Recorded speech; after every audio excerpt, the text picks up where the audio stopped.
दर महिन्याला येणारं MSEBचं वीज बिल नेमकं कसं तयार होतं? 60 युनिट वापरल्यानंतर किती आकार लागतो हे समजून घ्या सोप्या भाषेत. आपल्यापैकी बहुतांश लोक दर महिन्याला घराचा वीज बिल भरतात. बिल हातात आलं की त्यावर अनेक वेगवेगळे आकार दिसतात. ऊर्जा आकार, स्थिर आकार, वीज शुल्क, इंधन समायोजन आकार कर. पण हे नेमकं कोणत्या गोष्टींसाठी किती पैसे घेतले जातात हे बहुतेकांना समजत नाही. त्यामुळे आपण फक्त 60 युनिट वीज वापरली तर बिल एवढं कसं आलं असा प्रश्न पडतो. चला तर मग MSEB म्हणजेच महावितरणचं घरगुती वीज बिल 60 युनिट वापरल्यानंतर कसं तयार होतं हे अगदी सोप्या भाषेत समजून घेऊया. सर्वप्रथम समजून घ्यायचं ते म्हणजे वीज बिल फक्त 60 युनिट वापरल्यावर आधारित नसतं. म्हणजे तुम्ही 60 युनिट वीज वापरली तर फक्त 60 युनिटचा दर लावून बिल तयार होत नाही. यामध्ये काही फिक्स चार्जेस आणि इतर अतिरिक्त शुल्कही जोडले जातात.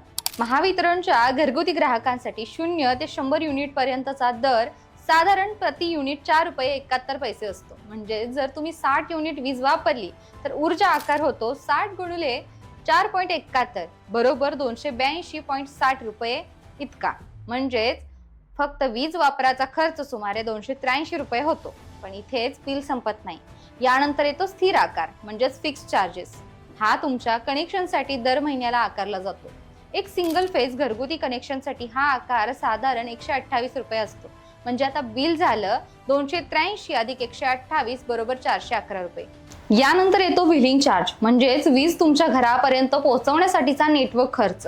हा साधारण प्रति युनिट 1 रुपये 17 पैसे इतका असतो. 60 गुणिले 1 रुपये 17 पैसे बरोबर 70 रुपये 20 पैसे. म्हणजेच एकूण रक्कम झाली 411 प्लस 70 इज इक्वल टू 481 रुपये.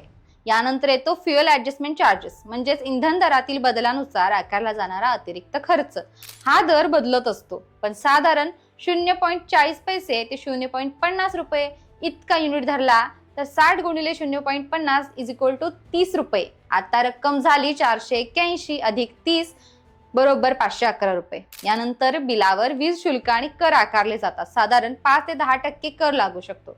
जर साधारण 30 रुपये कर धरला तर अंतिम बिल तयार होतं 511 अधिक 30 बरोबर 540 रुपये. म्हणजेच 60 युनिट वीज वापरल्यानंतर एकूण वीज बिल साधारण 530 ते 550 रुपयांच्या दरम्यान येऊ शकतं. इथे महत्वाची गोष्ट म्हणजे तुम्ही फक्त 283 रुपयांची वीज वापरली असली तरी बाकीचे स्थिर आणि अतिरिक्त आकार मिळून वीज बिल जवळपास दुप्पट होतं. म्हणूनच कमी युनिट वापरूनही बिल अपेक्षेपेक्षा जास्त वाटतं. अनेक लोकांना वाटतं की मी कमी वीज वापरतो मग बिल जास्त का? त्याचं कारण हेच फिक्स चार्जेस आणि इतर सेवा आकार हे कमी वापरला असला तरी कायम लागतात. म्हणजेच 10 युनिट वापरा किंवा 60 काही शुल्क कायम असतात. यातून आणखी एक गोष्ट स्पष्ट होते.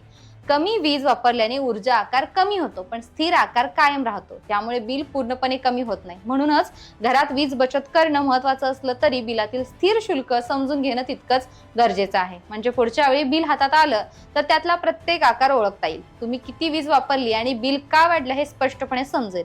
या संपूर्ण विषयावर तुमच्या प्रतिक्रिया आणि मते कमेंट बॉक्समध्ये नक्कीच सांगा आणि अशाच महत्त्वपूर्ण माहितीसाठी रोखोक कोल्हापूरला सबस्क्राईब करा आणि इंस्टा पेज फॉलो करा.